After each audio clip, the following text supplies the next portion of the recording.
यह कहानी अंजलि और राहुल की है। अंजलि अपनी शादी के 1.5 महीने बाद ही विधवा हो जाती है और उसके जीवन में अचानक ही पतझड़ आ गया था। अंजलि को ऐसा लगता था जैसे वह संसार के सबसे बदनसीब औरत है। उसकी आंखों के आगे उसके अंधेरे जैसा भविष्य हमेशा घूमता रहता था। अंजलि के घर में सिर्फ उसकी बूढ़ी माँ थी और अंजलि के पति के गुजरने के बाद अंजलि के पिता भी इस दुख में गुजर जाते हैं। एक बड़ा भाई था, लेकिन वो तो सबसे मुंह मोड़कर अपनी पत्नी को लेकर कहीं और रहने चला जाता है। इसलिए अब अंजलि को लगता था कि जिंदगी में कभी भी खुशी उसके दरवाजे पर दस्तक नहीं देगी। इधर राहुल की बात करते हैं। राहुल की शादी 2 साल तक तो अच्छी चल रही थी, लेकिन फिर उसकी पत्नी का किसी और के साथ चक्कर चलने लगा और वो उस दूसरे आदमी के साथ खुलेआम अय्याशी करने लगी। फिर कुछ ही दिनों में उसने राहुल को तलाक देकर दूसरे आदमी से शादी कर ली। राहुल अपनी पत्नी से बहुत प्यार करता था, लेकिन तलाक होने के बाद वह अपनी पत्नी के बिना बिल्कुल ही अकेला सा हो गया और अपनी सुनसान वीरान जिंदगी अकेला ही काटने लगा। वह नहीं जानता था कि अब उसका भविष्य कैसा होगा, कभी वह फिर किसी से शादी कर पाएगा या नहीं। तभी एक दिन अंजलि और राहुल दोनों ही किसी की शादी की सालगिरह में जाते हैं। अंजलि की एक सहेली राहुल को जानती थी और उसी ने ही उन दोनों को मिलवाया।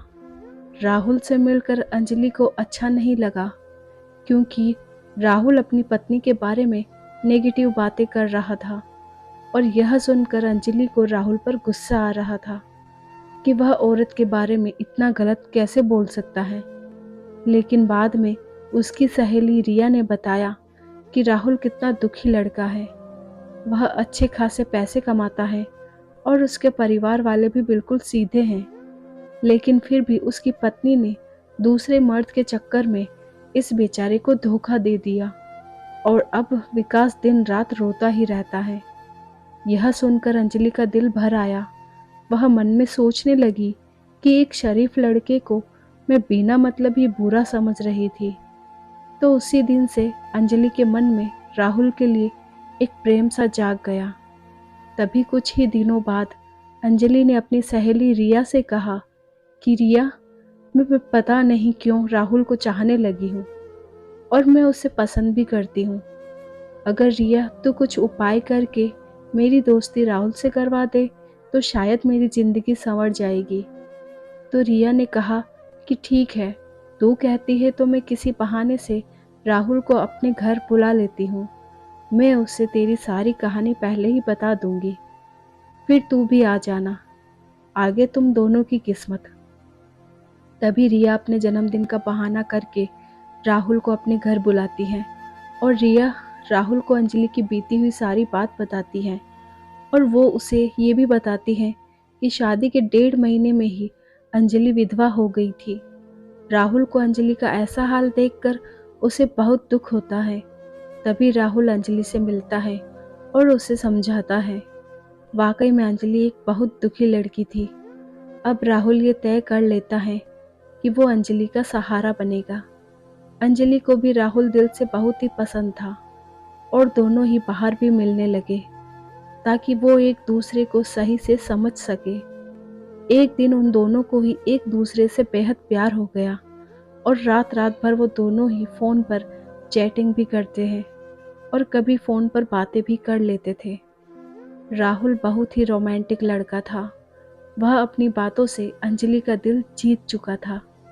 अंजलि को भी राहुल के मुंह से अपनी तारीफ सुनना बहुत ही अच्छा लगता था। दोनों ही हर रविवार को मिलते थे, पार्क में घूमने जाते थे और कभी-कभी रात को होटल में डिनर करने भी चले जाते थे। तभी एक दिन अंजलि राहुल को अपने साथ अपने घर ले गई और उसे अपनी माँ से मिलवाया। राहुल ने जब अंजलि की माँ के पाँव छुए तो अंजलि की माँ रोने लगी और राहुल का हाथ पकड़कर कहने लगी कि बेटा, मेरी बेटी का सहारा जरूर बनना और उसका साथ कभी भी मत छोड़ना। मेरे सिवा इसका कोई भी नहीं। अब मेरा भी कोई पता नहीं कब उस भगवान का बुलावा आ जाए। अगर मैं मर गई तो मेरी जवान लड़की का क्या होगा? ये सुनकर राहुल की भी आंखों में आंसू आ गए और अंजलि भी खूब रोने लगी। तभी राहुल ने कहा कि माँ जी, आप बिल्कुल चिंता ना करें। अंजलि का मैं मरते दम तक साथ नहीं छोड़ूंगा और आपको भी कुछ नहीं होगा और आपकी बेटी का मैं जिंदगी भर ख्याल रखूंगा। ये सुनकर अंजलि की माँ और अंजलि को बहुत ही अच्छा लगा और अंजलि राहुल का हाथ अपने गालों पर लगाकर रोती है। तभी एक दिन दोनों ही पार्क में बैठे थे तो अंजलि ने कहा कि राहुल, तुम अपने घर वालों से मुझको कब मिलवाओगे? राहुल ने बात टाल दी और उससे प्यार भरी बातें करने लगा और कहा, अंजलि, मैं तुम्हारे बिल्कुल नज़दीक आना चाहता हूँ। बोलो, तुम मुझे अपने करीब कब आने दोगी? लेकिन अंजलि राहुल को अपने करीब आने से मना कर देती है, मगर फिर भी थोड़ा बहुत वो दोनों प्यार कर ही लेते हैं। तभी अंजलि की सहेली रिया ने अंजलि के कान भरना शुरू कर दिए। उसने कहा कि अंजलि, लड़कों पर इतना जल्दी भरोसा नहीं करते। तू तो सीधी सादी है। राहुल को अपनी माँ से भी मिला दिया, लेकिन राहुल ने तुझे किसी से मिलवाया? कहीं ऐसा ना हो कि वो तुझे इस्तेमाल करके छोड़ दे। यह सुनकर अंजलि के कान खड़े हो गए और वह सोचने लगी कि कहीं राहुल मुझे धोखा तो नहीं दे रहा। उधर राहुल ये सोच रहा था कि मैं अंजलि को अपने घर कैसे लेकर आऊं। मेरा घर बिल्कुल छोटा सा है और मैं उसे अभी नहीं बताऊंगा कि उसके लिए मैंने एक घर बुक कर लिया है और 50,000 जमा भी करवा दिए हैं और बाकी के मैं बैंक से किस्त बनवा लूंगा। एक महीने बाद राहुल का जन्मदिन था। राहुल ने सोचा मेरे जन्मदिन पर ही अंजलि को सरप्राइज दूंगा और तभी अंजलि और उसकी माँ को भी घर बुला लूंगा। उसी दिन अंजलि से शादी की सारी बात करके उसे सगाई की रिंग भी पहना दूंगा, क्योंकि अंजलि के परिवार में और कोई नहीं है, इसलिए सारा कार्यक्रम अंजलि और उसकी माँ के सामने ही हो जाएगा। अगले दिन अंजलि राहुल को फ़ोन करती है और गुस्से में कहती है कि तुम अपने घर वालों से मुझे कब मिलवाओगे? राहुल फिर से बात को टालते हुए बात को पलट देता है। अब अंजलि का शक और भी बढ़ जाता है। तभी अंजलि राहुल से कहती है, तुम्हारे बैंक में कितने पैसे हैं? मुझे अपना बैंक बैलेंस दिखाओ। लेकिन राहुल ने बैंक बैलेंस दिखाने की बात भी टाल दी, क्योंकि सभी पैसे उसने मकान के बयाने में दे दिए थे और उसके अकाउंट में यही कोई 8 से 10 हजार ही पड़े थे। अंजलि का शक अब बढ़ता ही जा रहा था और वो ये सोच लेती है कि राहुल वाकई में मेरा इस्तेमाल कर रहा है और वो मुझसे शादी भी नहीं करेगा। इसीलिए अंजलि राहुल का फ़ोन तक उठाना बंद कर देती है। इधर राहुल एंगेजमेंट की सारी तैयारी कर चुका था। बातों ही बातों में उसने अंजलि की अंगूठी का भी नाप ले लिया था और अंजलि को इसका पता भी नहीं चला था। राहुल ने अंजलि की तरफ से खुद की भी अंगूठी बनवा ली थी ताकि अंजलि की माँ का कोई भी खर्चा ना हो। राहुल ने किसी से थोड़ा कर्जा लेकर अंजलि के लिए साड़ी और उसका सारा सामान खरीद लिया था और उसकी माँ के लिए भी एक सुंदर साड़ी खरीद ली। अब राहुल ने सबको यह कह दिया कि मेरे जन्मदिन वाली रात को मेरी सगाई अंजलि से है और उसके घर में भी उसने सबको बता दिया था। सारी तैयारी हो चुकी थी। तभी एक दिन राहुल ने अंजलि को 3 बार कॉल किया, मगर अंजलि ने उसका फ़ोन गुस्से में उठाया और कहा कि क्या बात है, जल्दी कहो। तो राहुल ने कहा, कल शाम को 5 बजे तुम और तुम्हारी माँ को मैं लेने आ रहा हूँ।